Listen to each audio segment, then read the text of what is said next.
So how do you know if you are strong enough to start exploring inversions? Yogis, this is a great question. And in this video, we're going to look at this. We're going to look at some of the benchmarks that you can use to test your strength and to see how you're doing. And we're also going to look at some ways that you can strengthen your body and help prepare and get stronger to do poses like handstand, headstand, and forearm stand. Okay, so being able to do an inversion is about a couple of different things. It is about strength, for sure, but it's also about mobility. Mobility in the shoulder joint as well as in the hamstrings. So let's take a look at each of these in turn. First, let's look at the shoulder. So when we're doing inversions, we really need to be very stable through our shoulder girdle. Here's the thing. You know this big, lovely arm you have? The only place that it connects via your skeleton to your axial body, to your spine, to the center of your body, is right here. This whole thing is like hanging off in space, right? So your arm and your shoulder blade on your back are kind of freewheeling it, basically. So because they are so mobile, that means that we need to know that we have the stability and awareness to stabilize these correctly. In yoga, we're on our hands a lot, which is very unusual. Like, we walk around life, we're not on our hands, we're on our feet. So it's a different kind of awareness that's required for us to make sure that we can stabilize through our arm, connect that into the core of our body, use our big muscles to help us stay strong, and then from there, weight bear on this structure. So here's a couple of ways that you can test your shoulder strength. Plank. I know, good times. Okay, but here's something I want you to do first. So come down onto your hands and to your knees and do a couple of cat and cow. Oh, it feels so good to move. Oh, so good. All right, now after you've done a couple of those, we're going to do something called scapular push-ups. Now, your scapula, which is your shoulder blade on your back, it's just kind of floating back there in a bunch of muscles. And we really need to get this guy stabilized because this guy, your arm bone, your humerus, is attached to your scapula. So in order to do hand balances and inversions, we need to have an awareness of stabilizing the scapula on the rib cage. So what you're going to do here is keep your arms straight, keep your spine neutral, so no more cat and cow. Drop your sternum, squeeze your shoulder blades together, and then press the floor away and spread your shoulder blades apart. And then do that a couple more times. Now just notice if you're bending your elbows, it's very common to want to bend the elbows when you do this, or move your spine and see if you can really isolate this action to the shoulder blades so you feel them sliding and hugging together and sliding and hugging together. So this is a really good start. Now to stabilize the scapula, what you'll do is you'll draw your front ribs in, lift your sternum up, spread the shoulder blades a little bit apart. You can feel that the upper back gets a little bit wide and expansive. Keep that and then just squeeze the edges of your shoulder blades together just a tiny bit. And all of a sudden you'll feel like, oh, this is working. This has got some, I feel stable in there.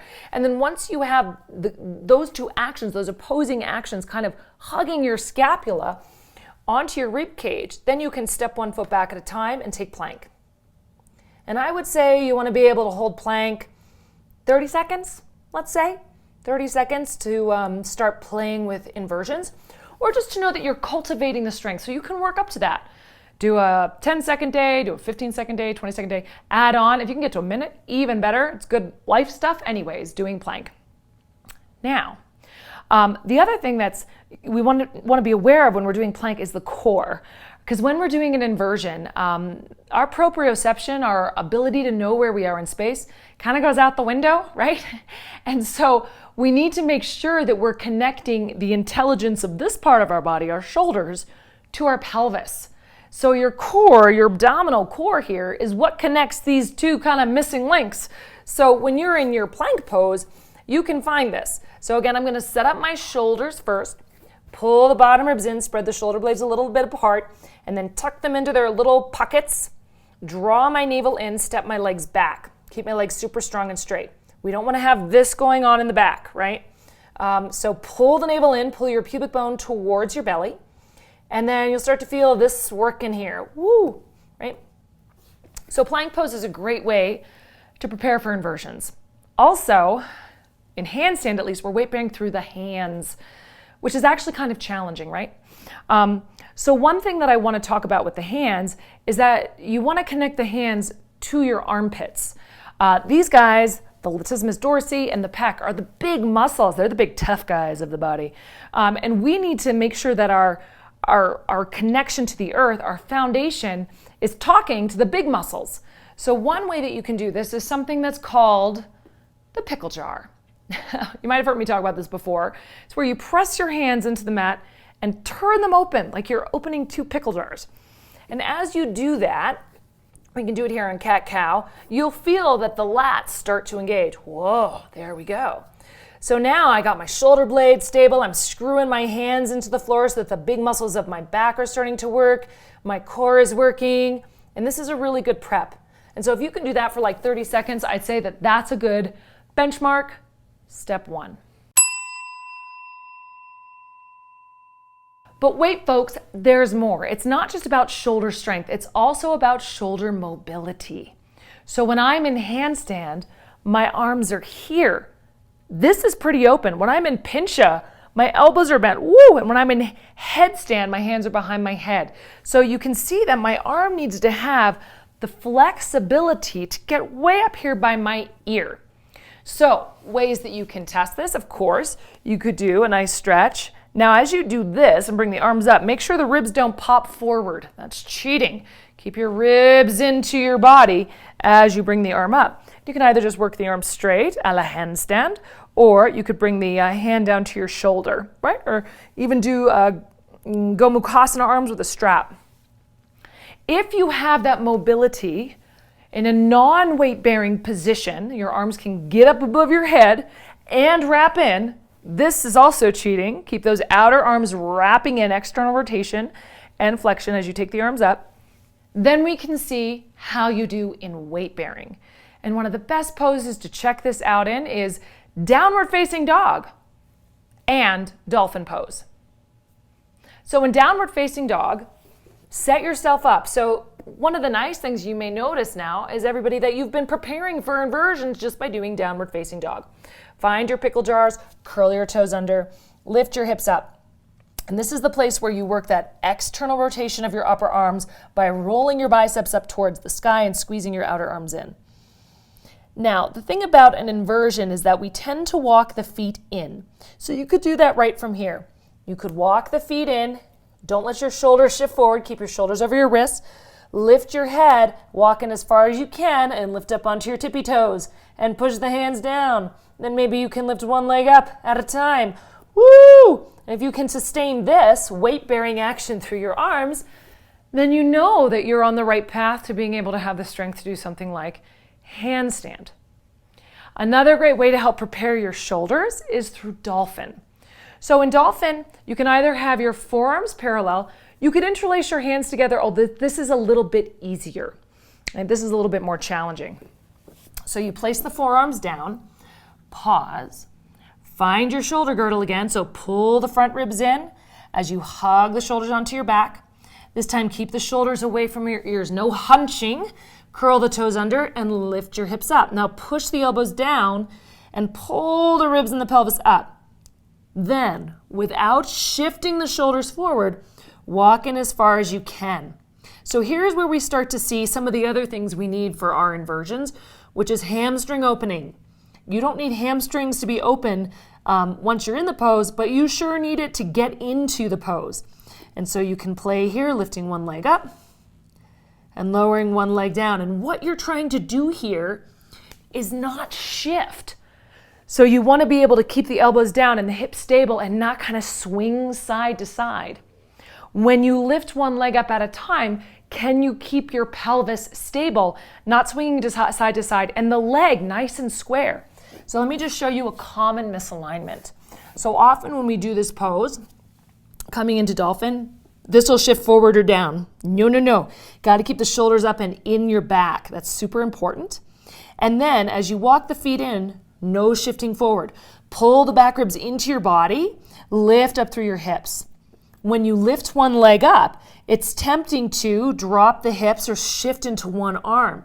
No, stay nice and even, keep your hips square, and then rather than letting the leg open or the leg bend, keep the leg super strong and straight, even if it doesn't go up very high, right? And you guys are gonna feel this work in your shoulders for sure, right? Can you stay steady there?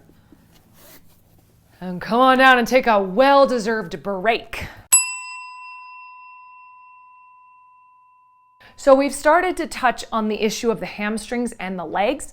One easy way to check in with your pelvis, because your hamstrings need to be open and your hips need to know how to stay square. So we just looked at that in Dolphin, but you can also do this with your hands against the wall. This is one of my personal favorite preps for doing handstand, is to bring the hands at the wall at shoulder height, step back, and this is a good place where you can actually observe your arms. Are you letting the elbows swing out? Can you keep the outer arms in? And then from here, bend your knees, pull your hips back, feet together, squeeze in, and then Virabhadrasana 3. Can you lift one leg at a time without letting your hips open or your arms bend, right? So we're training the arms to have that nice straightness that you're gonna need in handstand. And then can you do both legs? It's very tempting to swing around in this, so your work is teaching your body to stay super stable.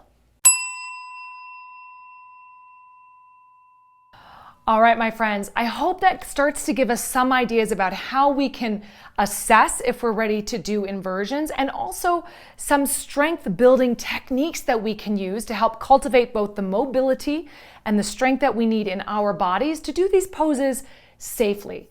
So just to recap, in the shoulders, we really want to work on that scapular stability and keeping the shoulder blades nicely in their pockets and nice and stable. We need to work on a little bit of core strength and make sure that our shoulders and our pelvis can stay nicely connected and integrated. I also talked about the hands, starting to wake the hands up and doing your little pickle jars so that your hands are connected into these big muscles of your chest and your back. We talked about shoulder mobility, being able to take your arms up in flexion, which you can assess in things like crescent pose, chair pose, you can workshop them there, but also downward facing dog. Things like standing splits or walking your feet forward in downward facing dog and starting to get more weight into your hands to train yourself to hold your body weight, really, really useful. And also we looked at dolphin pose, which requires a lot of opening the shoulders, a lot of tucking of the shoulder blades into the back, and hamstring mobility. And then with the pelvis, we talked about, can you keep your hips square? Can you keep the legs nice and straight? These are all important benchmarks for your ability to do an inversion like handstand, forearm stand, or headstand safely and effectively. So there you have it. Go work on those pieces, you guys. If you can put those pieces together, you are going to be in a great place to do inversions. And I also just want to give you one final note, which is to notice that a lot of these preparatory pieces you're probably already doing in your practice, right? So when you have your hands on the floor at the very beginning in tabletop, when you're working in your downward facing dog, when you're doing a warrior 3 or a forward fold and pushing your hands down and stretching your hamstrings, all these pieces are probably there. So now it's just a time to workshop them a little bit more mindfully and intentionally. So there you go. I hope you enjoyed that. Please subscribe for more tips. Find me on Instagram. I'm psyched to have you as part of this community. If you have any suggestions or questions, please put them in the comments below. And it's great to have you here, and I will see you on the mat.